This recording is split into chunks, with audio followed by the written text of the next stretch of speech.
வணக்கம். இன்று வெளியாக இருக்கின்ற செய்திகளை நாங்கள் பார்த்தால் பத்திரிகையினுடைய செய்திகள். வன்னி மக்களுக்கான உணவு விநியோகத்தை தடுக்கும் ஸ்ரீலங்கா அரசாங்கத்தை கண்டித்து இன்று மாபெரும் கண்டன பேரணிகள் 4 இடங்களில் ஏற்பாடு என்பது இன்று தலைப்புச் செய்தியாக இருக்கிறது. ஒரு நாளில் மட்டும் 200 படைச்சடலங்கள் மலர்ச்சாலைக்கு கொண்டு வரப்பட்டதாக பாதுகாப்பு கண்காணிப்பு அமைப்பாளர் தெரிவித்திருப்பார் ஒரு செய்தி இருக்கிறது. கொழும்பில் செஞ்சில் வைச்சங்கத்திடம் தமிழக உதவிப் பொருட்கள் கையளிக்கப்பட்டிருப்பது தொடர்பான செய்தி ஒன்று இருக்கிறது. பாராளுமன்ற உறுப்பினர் கஜேந்திரன் மீது விசாரணை என்ற ஒரு செய்தி உட்பட்ட செய்திகள் பத்திரிகையில் காணப்படுகின்றன. ஸ்ரீலங்காவுடைய பல்வேறுபட்ட செய்திகள் தொடர்பான சில செய்திகளும் இன்று இணையதளங்களிலே பதிவேற்றம் செய்யப்பட்டிருக்கின்றது.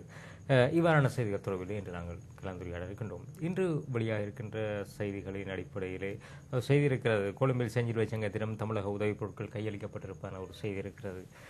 ஸ்ரீலங்கா அரசாங்கத்தினுடைய உணவு விநியோகத்தை தடுக்கின்ற அந்த நடவடிக்கையை கண்டித்து இன்று மாபெரும் கண்டன பேரணி வன்னியில் இடம்பெறுகிறது. இந்த போக்கள் தொடர்பான இன்றைய நிலவரம் எவ்வாறு இருக்கிறது?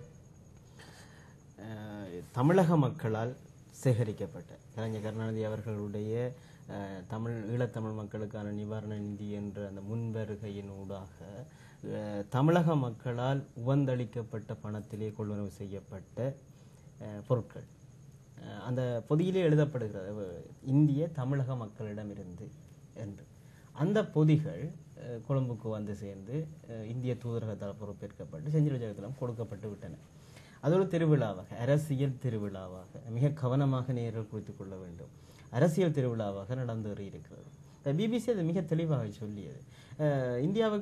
இந்தியாவின் ஸ்ரீலங்காவுக்கான தூதுவர் திரு அலோக் பிரசாத் அதை தெரிவிக்கிறார் என்னவென்றால், நாங்கள் இதை கொடுக்கிறோம், இன்னும் எங்களுக்கு என்ன தேவை என்று தெரிகின்ற பொழுது நாங்கள் அதையும் கொடுப்போம்.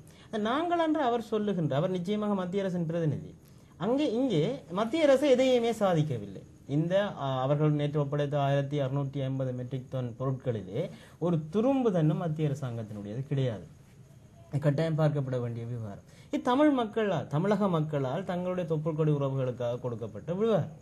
ஆனால் அதை இந்திய மத்திய அரசு தான் செய்வதாக காட்டிக்கொள்ள முற்படுகிறது. இல்லை, நாங்கள் ஒன்றை கவனிக்க வேண்டும். திரு பசில் ராஜபக்ச திரு பிரணாப் முகர்ஜியை டெல்லியில் சந்தித்த பொழுது 800 மெட்ரிக் டன் உணவுப் பொருட்களை இந்தியா ஸ்ரீலங்கா இலங்கை தமிழருக்கு, அதாவது வன்னியிலே உள்ள தமிழர்களுக்கு அனுப்ப போவதாக சொல்லப்பட்டது.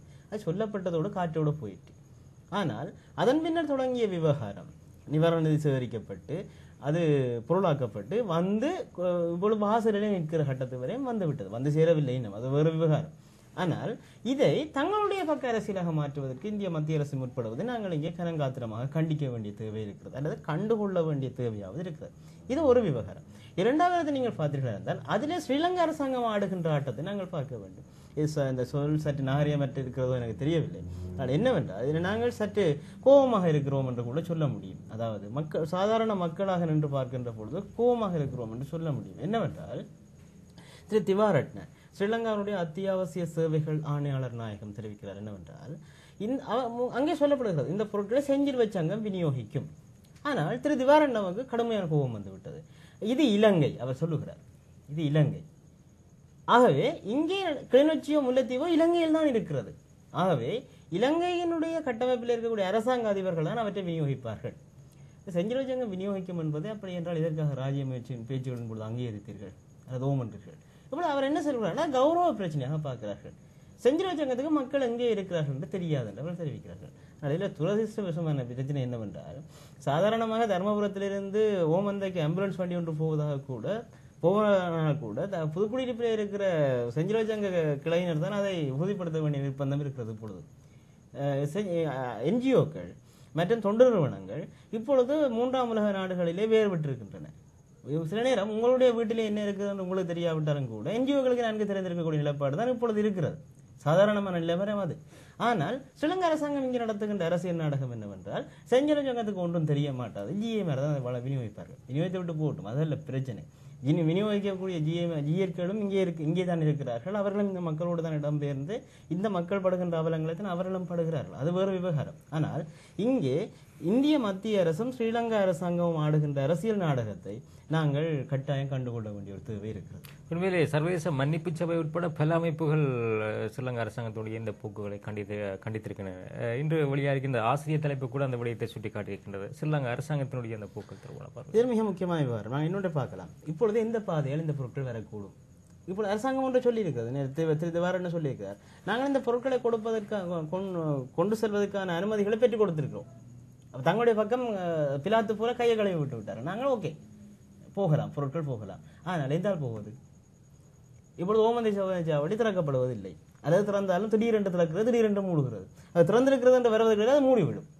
அவ்வாறு நிலைப்பாடு தான் இங்கே இருக்கிறது. திறந்து சீசேம் என்று அங்கே சொல்ல முடியாது. ஆகவே அது சரி திறந்திருக்கிறது என்றே வைத்துக் கொள்வோம். ஒரு திரு அலோக் பிரசாத் வந்து நின்று கொண்டு திறக்கிறார் என்றே வைத்துக் கொள்வோமே ஒரு பேச்சுக்கு. சரி இருக்கட்டும், எந்த பாதையால் போவது? இப்பொழுது சொல்லுகிறார்கள் புளியங்குளம் நெடுங்கணி புதுக்குடியிருப்பு பாதையை பயன்படுத்த வேண்டாம் என்று சொல்வதற்கு கூட அவர்கள் முயற்சிக்கிறார் போல படுகிறது. மாற்றுப்பாதை ஒன்றை பற்றி சிந்திக்கிறோம் என்று சொல்லுகிறார்கள். அப்படி என்றால் சிந்திக்கிறோம், நீங்கள் சிந்தித்து முடித்து விட்டீர்களா? உங்களை சிந்தித்த விதத்தை சொல்லி விட்டீர்களா? சொன்ன விவகாரத்தை புலிகளை ஏற்றுக்கொண்டார்களா? அதுக்கு செஞ்சுலி சங்கம் அந்த ஃபெசிலிட்டேஷன் செய்வதற்கு ஒத்துக்கொண்டிருக்கிறதா? இப்போ நிறைய பிரச்சனைகள் இருக்கின்றன. ஆக இந்த நிறைய பிரச்சனைகளுக்கு பின்னே தான் இந்த 1600 மெட்ரிக் டன் உணவுப் பொருட்களும் இருக்கின்றன. இது மிக முக்கியமான விவகாரம். ஆகவே இந்த பாதையை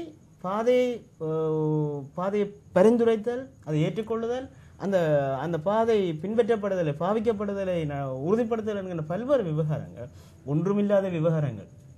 ஆனால் ஒன்றுமில்லாததையே ஒரு சிறு கல்லை மலையாக்கி வைத்துக்கொண்டு ஸ்ரீலங்கா அரசாங்கம் கூத்தாடி கொண்டிருக்கிறது. அதில் உள்ள விவகாரம் என்னவென்றால், நேற்றைய தினம் நாங்கள் பேசியதை போல, சர்வதேச மன்னிப்பு சபை சொன்னதை போல திட்டமிட்டு நிவாரண உதவிகளை ஸ்ரீலங்கா அரசாங்கம் மக்களுக்கு கிடைக்காமல் தடுத்துக் கொண்டிருக்கிறது. அதற்காகத்தான் இன்றைய தினம் வன்னியிலே மக்கள் ஒன்று திரண்டு 4 இடங்களிலே எதிர்ப்பு பேரணிகள் நடத்தி கொண்டிருக்கிறார். ஒருவேளை சர்வதேச மன்னிப்பு சபை உட்பட சில அமைப்புகள், சர்வதேச அமைப்புகள் சுட்டிக்காட்டுகின்றன. என்னாலும் ஸ்ரீலங்காவினுடைய இந்த போக்குகள் தொடர்பிலும் தமிழகத்தினுடைய நகர்வுகள் தொடர்பிலும் மத்திய அரசாங்கம் சமகாலத்திலே கடைபிடித்து வருகின்ற அந்த நிலைப்பாடுகள் தொடர்பிலும் 3வது சர்வதேசத்தினுடைய பார்வையதும் இருப்பதாக தெரிகிறது. உண்மையில் நீங்கள் கேட்டது போல சர்வதேசத்தினுடைய பார்வையாக தெரிகிறதா என்று கேட்டால் உண்மையில் அவ்வாறு இல்லை என்றுதான் சொல்ல வேண்டியிருக்கிறது. மிகவும் துரதிருஷ்டவசமான நிலைமை. ஏனென்றால் இவர்களுடைய இந்த மௌனம் அல்லது கண்டுகொள்ளா போக்கு அல்லது சற்று பொறுத்திருந்து பார்ப்போம் என்று பதுங்கிக் கொள்வது என்பது எதற்கு வழிவிடுகிறது என்றால், ஸ்ரீலங்கா அரசாங்கத்தினுடைய இராணுவ தீர்வு முயற்சிக்கு வழிவிடுகிறது. இதன் இங்கே உள்ள விவகாரம். ஸ்ரீலங்கா அரசாங்கம் இராணுவ தீர்வுக்கு அடுத்ததாக அரசியல் வழிமுறை என்பதை ஒட்டுமொத்தமாக நிராகரித்து ஒரு ஒற்றை இனத்தினுடைய ஆட்சிக்குள் ஸ்ரீலங்காவை கொண்டு வருகின்ற அந்த பெரும் பயங்கர போக்குக்குள் போய்கொண்டிருக்கிறது என்பதை கூட அவர் கண்டுகொள்ளாமல் இருக்கிறார்கள் என்பதுதான் இங்கே உள்ள முக்கிய விவகாரம்.